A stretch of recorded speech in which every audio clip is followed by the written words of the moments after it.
ಇನ್ನು ಸಿಗರೇಟ್ ಮಾರಾಟ ಹಾಗೆ ವ್ಯಾಪಾರಕ್ಕೆ ಮತ್ತಷ್ಟು ನಿರ್ಬಂಧಗಳನ್ನು ಇದೀಗ ಹೇರಲಾಗಿದೆ. ಸಿಗರೇಟ್ ತಂಬಾಕು ಉತ್ಪನ್ನಗಳ ತಿದ್ದುಪಡಿ ವಿಧೇಯಕ ಅಂಗೀಕಾರ ಆಗಿದೆ. ಏನಿತ್ತು ಈ ಬಿಲ್ನಲ್ಲಿ ತಿದ್ದುಪಡಿ ವಿಧೇಯಕ? ಇದು ಒಂದು ₹100 ದಂಡ ಏನಿತ್ತು ಅದೊಂದು ₹1000 ಏರಿಕೆ ಮಾಡಲಾಗಿದೆ. ಶಾಲೆಗಳಿಂದ 100 ಮೀಟರ್ ವ್ಯಾಪ್ತಿಯಲ್ಲಿ ಸಿಗರೇಟ್ ಮಾರಾಟಕ್ಕೆ ನಿರ್ಬಂಧ ಇದೆ. ಬಹಳ ಮಂದಿಗ ಈ ಸಿಗರೇಟ್ ಹೊಡೆಯೋರಿಗೆಲ್ಲ ಗೊತ್ತಿರುತ್ತೆ, ಈ ಶಾಲೆ ಬಳಿ ಏನಾದ್ರು ಸಿಗರೇಟ್ ಹೊಡೆದ್ರೆ ₹100 ಏನೋ ಫೈನ್ ಆಗ್ತಾ ಇದ್ರು. ಬಹುಶಃ ಅದನ್ನು ಈಗ ಏರಿಸಿದ್ದಾರೆ ಅಂತ ಕಾಣಿಸುತ್ತೆ. ಮಾರಾಟಕ್ಕೆ ಸಂಬಂಧಪಟ್ಟಂಗೆ ₹1000 ಫೈನು ದಂಡದ ಪ್ರಮಾಣ.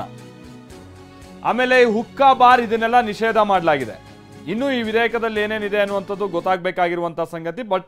ಬಟ್ ಬಹಳ ಕಠಿಣವಾದಂತ ನಿಯಮಗಳನ್ನ ಜಾರಿಗೆ ತರುವಂತ ನಿಟ್ಟಿನಲ್ಲಿ ಸರ್ಕಾರ ಮುಂದಾಗಿದೆ ಅನ್ನುವಂಥದ್ದು ಕ್ಲಿಯರ್ ಆಗಿ ಗೊತ್ತಾಗಿದೆ. ಈ ವಿಧೇಯಕದಲ್ಲಿ ಸಿಗರೇಟ್ ತಂಬಾಕು ಉತ್ಪನ್ನಗಳ ತಿದ್ದುಪಡಿ ವಿಧೇಯಕ ಅಂಗೀಕಾರ ಆಗಿದೆ. ಓಕೆ, ದಂಡದ ಪ್ರಮಾಣ ಏನಿತ್ತು ಈ ಹಿಂದೆ ₹100 ದಂಡ ಇತ್ತು, ಅದನ್ನ ₹1000 ಏರಿಕೆ ಮಾಡಲಾಗಿದೆ. ಆಮೇಲೆ ಏಜ್ ಲಿಮಿಟ್ ಬಂದ್ಬಿಟ್ಟು ಈ 18 ವರ್ಷದಿಂದ 21 ವರ್ಷಕ್ಕೆ ಏರಿಕೆ ಮಾಡಲಾಗಿದೆ ಅನ್ನುವಂಥದ್ದು ಗೊತ್ತಾಗುತ್ತೆ. ಬಹಳ ಕಡೆ ಇದನ್ನು ಫಾಲೋ ಮಾಡಲ್ಲ. ಬಟ್ ಏನಾದ್ರು ಫಾಲೋ ಮಾಡೋದಾದ್ರೆ ಅದನ್ನ 18 ವರ್ಷಕ್ಕಿಂತ ಕೆಳಗಿನವರಿಗೆ ಸಿಗರೇಟ್ ಅನ್ನ ಮಾರಾಟ ಮಾಡಬಾರ್ದು ಅನ್ನುವಂಥ ನಿಯಮ ಇದೆ. ಈಗ ಅದನ್ನ 21 ವರ್ಷಕ್ಕೆ ಏರಿಕೆ ಮಾಡಲಾಗಿದೆ ಅನ್ನುವಂಥದ್ದು ಗೊತ್ತಾಗ್ತಾ ಇದೆ. ಸಿಗರೇಟ್ ಮಾರಾಟ ಮಾಡುವಂಥವ್ರು ಗಮನ ಕೊಡಿ.